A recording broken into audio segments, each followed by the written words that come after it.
Well, hello and welcome back to the channel where today we have another edition of the RevOpsCharlie Demo Day video series where I get the opportunity to speak to founders and revenue leaders at technology companies that are supporting the revenue technology stack with the intention of helping you, a revenue leader, to understand the tools and technologies that are out there in the market to help your go-to-market functions. And today, I'm absolutely thrilled to welcome Stefan Debois from Pointerpro. So welcome to the channel, Stefan. Thank you, Charlie. Thank you for having me. An absolute pleasure. So before we dive in, maybe just helpful for those that are not aware of Pointerpro, just to share a little bit about your background and your role at the organization and how Pointerpro comes to being the company it is today. Yeah, sure. Like Pointerpro is an assessment platform for professional service providers who want to automate basically their advice delivery. Yeah. So with our software, those people like professional service practitioners, like consultants, can make assessments with automatic advice reports. Yeah.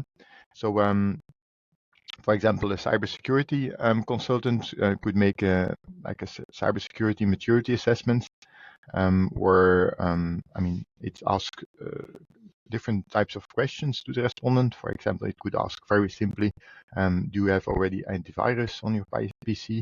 And a bunch of other questions. And then depending on the results of those questions, like the answers that the respondent gives to these questions, different advice will be delivered. For example, if you say that you don't have antivirus on your PCs, then probably you will be in maturity level 1, the lowest, and then you will get some advice, and that advice will be different if you are in maturity level 1 than, for example, if you are in maturity level 3.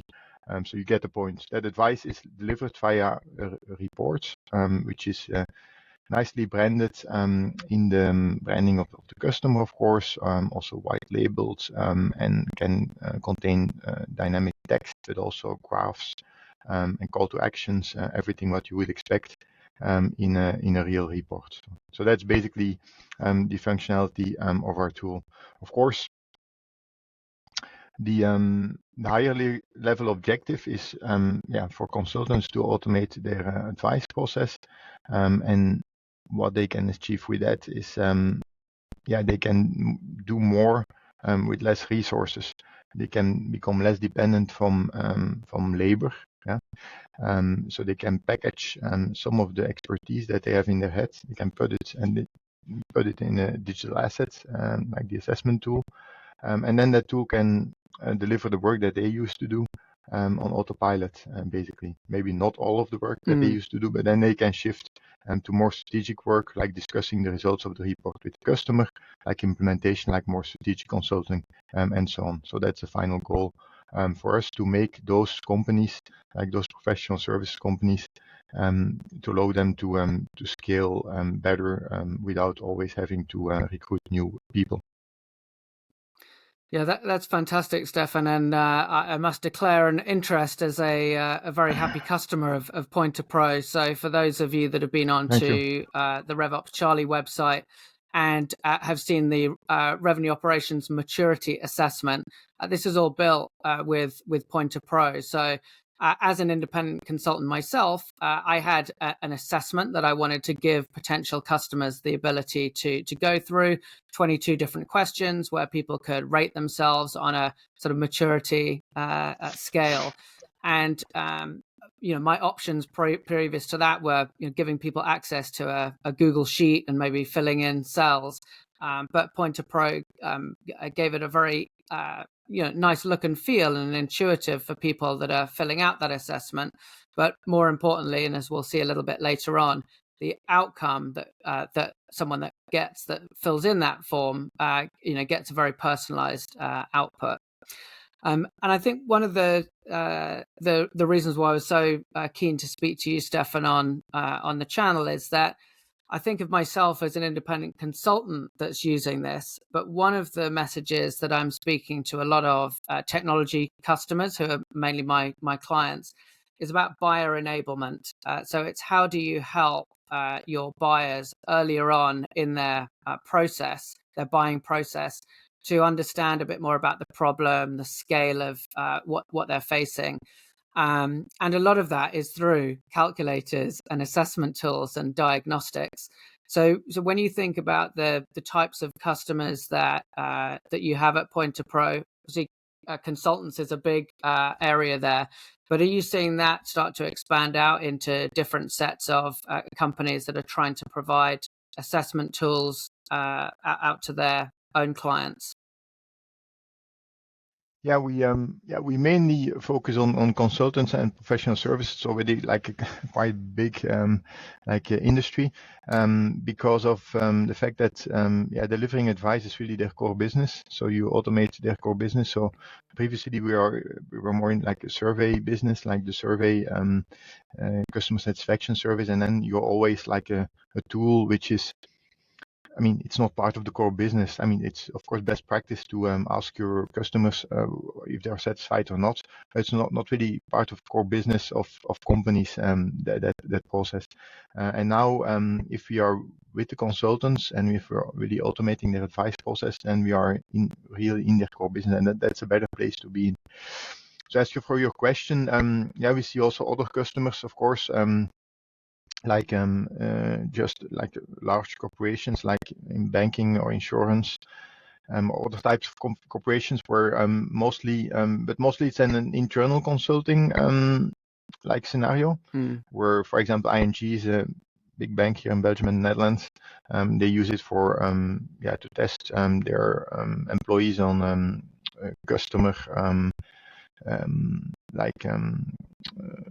whether the fact that they are service-minded to their customers and that they have like a good relationship skills with their customers. But that's an internal competence center of ING, which can in principle be considered as an internal consultant. So that's one type of customer that we see. Other types of customers also. The ones that want to make it more like available to consumers, like pharmaceutical companies, like AstraZeneca is a customer of ours, where, for example, they have some assessments regarding asthma for asthma patients, also to create awareness, to give it's not to replace a doctor, but it's like to first give a kind of high-level advice, whether you're high, medium, or low risk. And when you are high risk, you go to the doctor.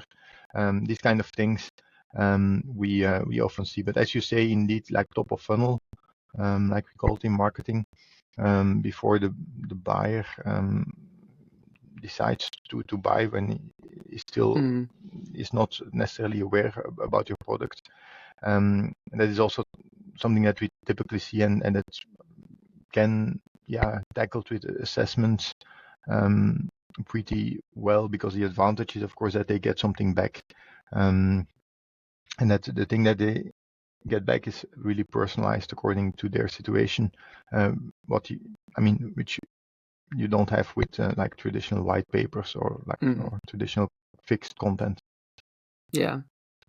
And so when you think, obviously with me as a customer, I'm an independent consultant, so I am the buyer. But when you're selling into a larger consulting firm, or indeed like some of those banks you talked about there, who's the typical buyer that you're selling into that is buying this kind of assessment technology? In consulting firms, if there's someone responsible for internal digitization or innovation, or sometimes it has a different name, but then that would be the person to go to. If that's not the case, because sometimes in the smaller consultancies you don't have like a dedicated position or person for that, then it's often the department head, and then of course you are faced with the challenge that you have to go to each department, because often like these tools are like purchased decentrally, and of course when you have convinced one department, it's easier to convince the other ones. But we see often, like with consultancies and professional services, that there is no central buyer which or who decides to buy this kind of tool for the whole company. So you go department by department. Like in banks and financial institutions, it's a bit different. Then mostly you will have that kind of person centrally. Yeah. And if these teams are not using Pointerpro, like, how are they typically running these assessments today? I mentioned spreadsheets earlier. Is that what you're seeing, or are they custom building things? Yeah, exactly. Those are exactly the things that we are seeing. Like we call it duct tape digitization. So basically, they use suboptimal tooling. For example, they use Google Forms to collect the data and then export to Excel to calculate some scores or some type of results. Then they do import it in Word with like a merge dynamic fields, save it in PDF, and then send the PDF via email to the customer manually. So that's it's not that it's pen and paper, but it's like a suboptimal tooling, duct tape. And then you have also the custom build, of course, but that we see less custom builds, because if they have custom build it, then probably it's a more sophisticated use case, and then it's more difficult to switch. Mostly we see the suboptimal tooling, and then the volume becomes more important. So the thing with Google Forms, Excel, and everything manually, you can do, like if you have like a couple of assessments per month, but if you have tens, hundreds, or thousands, then it becomes difficult, and then they come to us, and then we can take it over in our tool. When you're thinking about the types of assessments that you see companies are building, and I know some of the output, there's the spider diagram, which everyone loves, and different graphs and charts and sort of maturity assessments. As people go on that journey, what do you see as some of the most popular outputs that people are trying to get for their users, for their customers? Yeah, what we also kind of evangelize is that every consultant should have kind of a maturity model, where he or she can like quantify the performance of their customers and prospects in a certain area. For example, cybersecurity. If you enter or a new prospect in the first meeting, you should immediately have an idea of where this prospect is like a beginner or already advanced or in between, but not just based on gut feeling, based on the model with questions, with scoring, with, if you don't have that, then you will be it's less methodological approach, and your competitive differentiation will be less. So that's what we say. So if you have that model, then you can, of course, put that model in a tool like ours, an assessment tool with automatic report. And then in the report, the result that the customer want to see typically is just by domain. For example, if you are digital marketing, you could say email marketing, content marketing, what have you. By domain, see where am I against the benchmark. Benchmark, very important. Everybody should have benchmarking data. It can be their own data, it can be external data. Where am I against the benchmark, and what do you recommend to do first? If I'm already good at email marketing, but not so much like paid advertising is maybe something that I'm just a beginner, but there is a lot of potential. Okay, you start there. That's the advice. That is what customers want to have, and not like these generic things that like a white paper of 50 pages where there's all kinds of advice, and then the thing is like, oh, it's all interesting, but where do I have to start?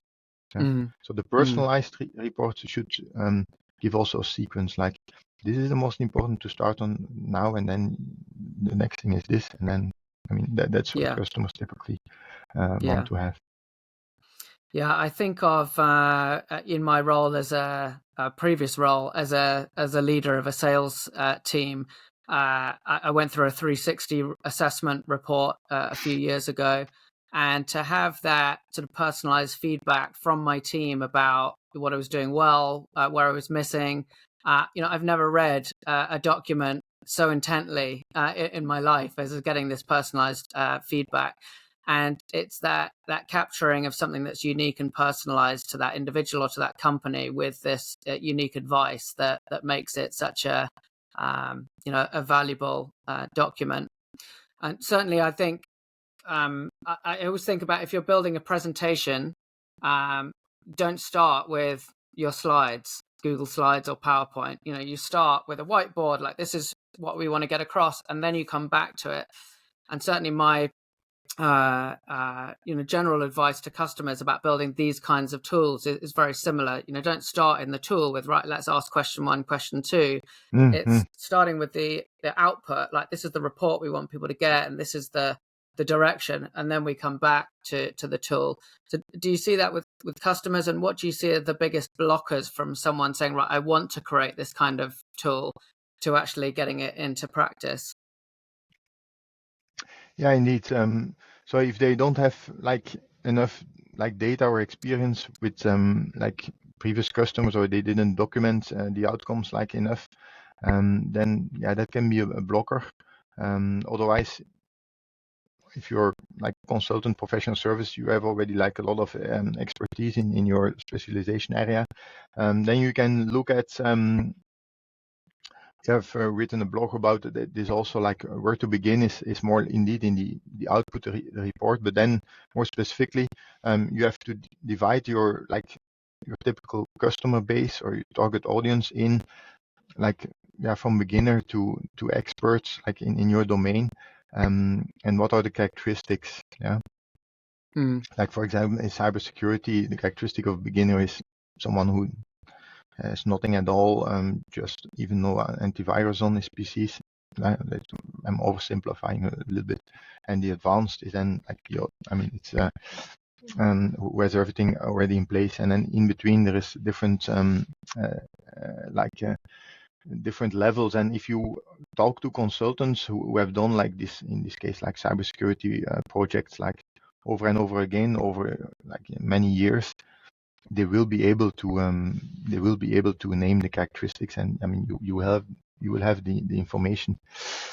If you have that, you have to see that your typical customers, if you have maturity level 1 to 5, your the majority is 2 or 3, because otherwise, if everybody is 5 or everybody is 1, then it's not a good model. So the majority is 2, 3, maybe some 4. So there is some room for progression, and then you start building the questions and the qualifying questions that determine whether you're in level 1, 2, 3, and then you start building the assessment from there.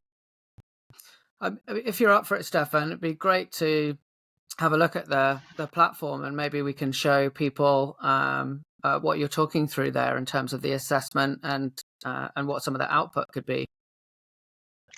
Yeah, sure. I will share my screen here and show the assessment, which is on our homepage, because that gives a good, I think, illustration. I think if everything goes well, you can see the homepage. That's great. I can see your screen. Perfect. And the assessment here is just for demo purposes, not too difficult. It's a management self-assessment where you hit your name, a couple of questions about your management practices, and then it gives personalized advice reports. Yeah, like in every survey or assessment tool, you can have different types of questions like these sliders, but you can also have multiple choice. You can include images and so on. So that's not so that different than in other tools. But what is different is that we, of course, we want to have it being two-way communication. So already after the first question, you get some feedback. We'll not go too much in detail on the content of the questions. It's a pretty simplified thing. But if I now I am more at the beginner side, so to say. So I get other feedback, of course, depending on my answers. Do you have any statistics in terms of a good number of questions after which you start to see a drop off? Yeah, I think if you can limit it to 15, even to 10, that's a good number. It depends also on the kind of engagement that you have with your customer or prospect.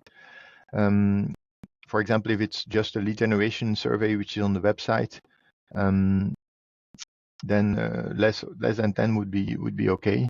But then afterwards, when, for example, this prospect has become a customer and like within the project, you need to make a more exhaustive assessment, then you can make it longer, of course, because then they're already committed to it. Yeah, good advice. That's the last question here. Let's do this. Well done. And then some other advice, and then you have the score at the end, 50%. But then, like, the real interesting content is behind or is inside the report. The report, which you can also, like in here, you can download it right away, but you can also send it by email, depending on what you want. Often this is a reason to ask the email address. And here you see the report if everything goes well, I think. Yeah. Yeah.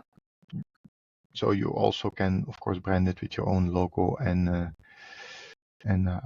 colors and so on. So it's personalized, and then yeah, it looks like a report that is written by a consultant. You can also, for example, have a call to action, and then you can also have graphs, for example, where you in the different domains you compare the score with the benchmark, for example.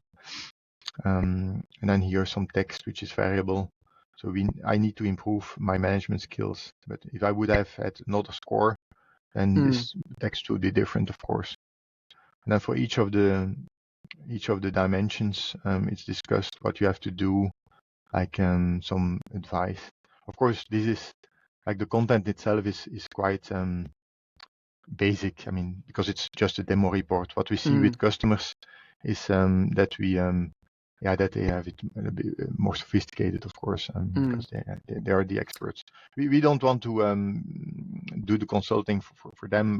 We are not the expert in cybersecurity or in management skills or whatsoever. So we always make sure that the customer can put his or her expertise into the tool, but we are not going to give additional advice around that. Yeah. And I guess what we're looking at here is a kind of a one-to-one report. So you filled in the assessment and you get your personalized report. But the sort of real power of the platform in your Reports Pro package is where you can send an individual report to a number of people within a single company. And the results from those individuals can be consolidated into a single report, if I'm right. Yeah, so you have these, I'm just switching screens here. So yeah, you have traditionally survey tools, or like they provide like consolidated or aggregated reporting, like I don't know, in question 3, 60% answered option A and 40% answered option B, and then like with bar charts and so on. So that's all good. We also have that, but I didn't we didn't look at it because it's not that differentiating. Then what is differentiating about us is that we have the individual report for the respondent, which is automatically or immediately generated after taking the assessment and sent to the respondent either via download or via email. So that's unique. But then you have also the combination of the two, which is even more unique. And then you have scenarios like 360 assessments, for example, where you are assessed by your boss, your peers, and your direct reports. And then there's a section in the report like that says, okay, the direct reports give you this score on average, and these are the comments, and then the boss is another score maybe, and like these kind of things where you combine different types of response, also different calculations. For example, the score of the peers can be averaged and compared to the score of the direct reports, also in average, and see there is a difference. If there is a difference, it can be lead to certain conclusions. You can do all kind of things, and then it becomes interesting, of course. The flexibility to do that, to work with these segments of respondents, to calculate scores based on those segments, and then to put them in the report. That makes it very flexible. And 360 assessments are a good use case for that, but you have other use cases also. Yeah. No, Stefan, that's been absolutely brilliant to get a tour of the platform and learn a little bit more about how consultants and internal to professional services teams can use the tool. And what I hope viewers come away from this with is to think that technology is no longer the blocker to running these kinds of assessments and surveys with your customers. So whether you are in pre-sales, in a solution engagement type role, whether you're in onboarding, whether you're in a customer success role, these are all easy ways that you can start to adopt a survey and assessment, a reporting mentality, and deliver a better service to your customers. So Stefan, in wrapping up, what's the best way for people to get in touch with Pointerpro or yourself? With Pointerpro is simply through the website, pointerpro.com. So you'll find not only information about our tool, of course, that is also available, but also in the blog and the case studies, there's also some things that you have to do before being able to use our tool, like how to create a maturity model, how to find good questions for the assessment, and so on. Also, some use cases from other customers could also be interesting. So that's for Pointerpro, and for myself, I'm most active on LinkedIn. So you can just Stefan Debois, or via Pointerpro. You can find me, and I'm happy to connect to your listeners and exchange experiences. Brilliant. Well, thanks very much for joining the show, and we'll speak again soon. Thank you, Charlie. Have a nice day. Bye-bye.